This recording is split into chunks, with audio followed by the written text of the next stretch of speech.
my channel. I am so happy you found me. I am sharing this great value meal with you, and if you like things like this, please go ahead and hit that subscribe button. I am so close to 500 subscribers, and I really would appreciate you helping me out with that. So this meal is a vegetarian meal, Mexican beans and rice. It's an Instant Pot meal, and it's cheap. It has everything that you could ever want to cook for your family. It's amazing. So I did an add up. So I bought my things. I had some things in the cupboard, so I didn't like purchase everything for this meal. But when I added it up, I went to the Walmart.com website, kind of scrolled through and saw what the prices would be if you were to buy and use them to make this meal.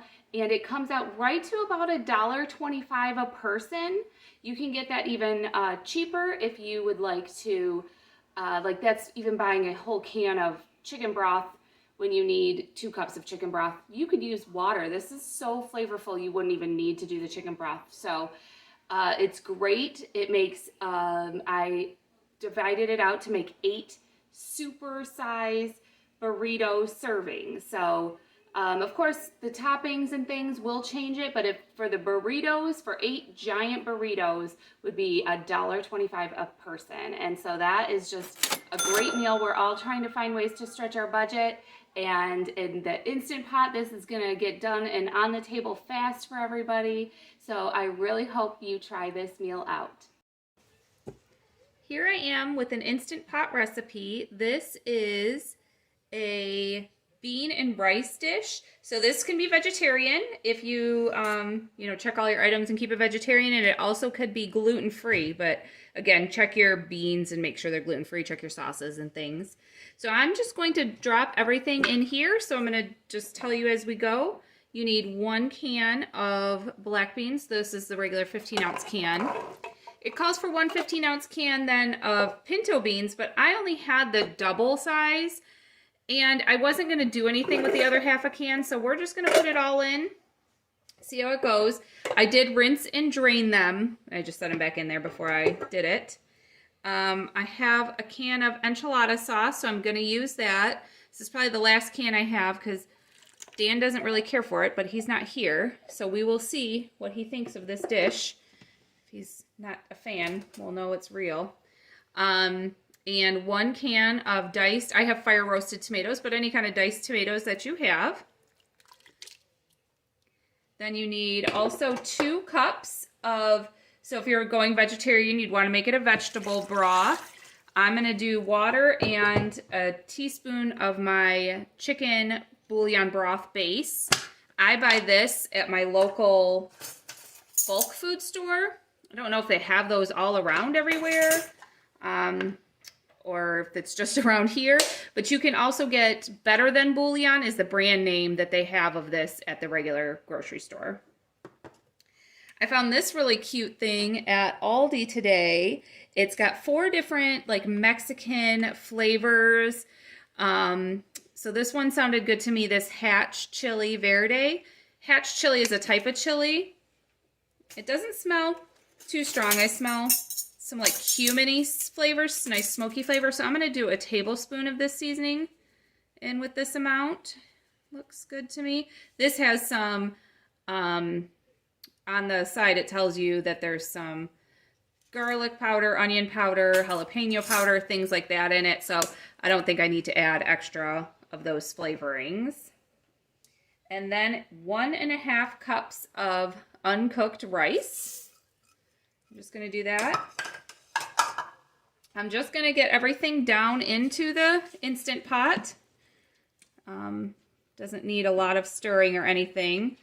On the actual recipe, which I'm going to link down below for you, it says actually not to stir, but to me that didn't look like it was mixed enough. All Instant Pots have some sort of inner rubber ring. So you want to make sure that that is in place, that mine, this whole piece is one piece, so I always make sure it's pushed down. And you always want to look at your top. When you're using it as an Instant Pot, you want to put it to sealing, which is this one where it's closed. That's a closed circle. That's an open with steam coming out. So you want to make sure that those things are done before you put your lid on. And then There we go. There you go. I finally got it. This says to run it for 10 minutes, and then mine's set for 10 minutes.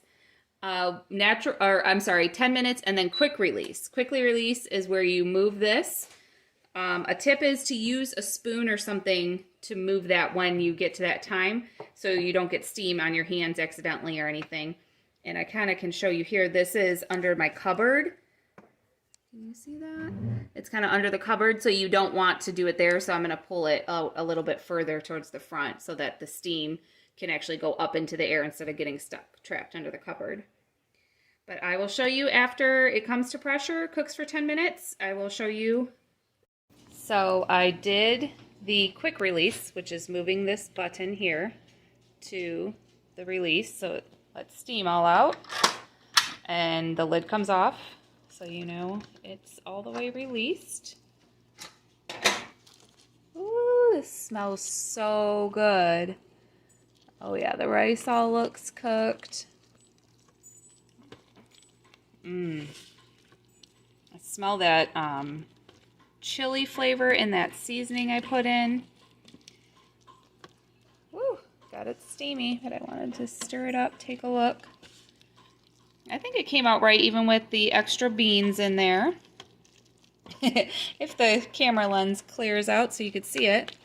But yeah, it feels like all the rice is cooked. Everything looks really, really good. It's a lot of rice. I'm surprised at how much rice it is to beans.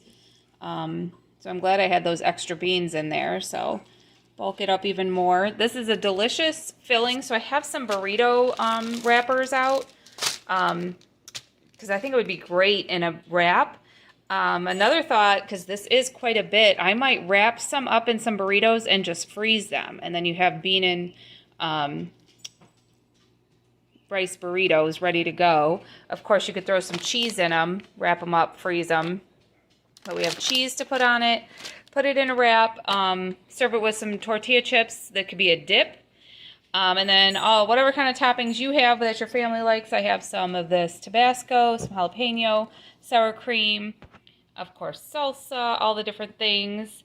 I think that's one reason why I really like making these kind of Mexican type dishes, because you know, lay everything out, get the base, and everybody gets to kind of make it to their own liking. You could just throw this in a bowl with some sour cream. Sounds delicious. So it is dinner time. This is what we're having for dinner tonight.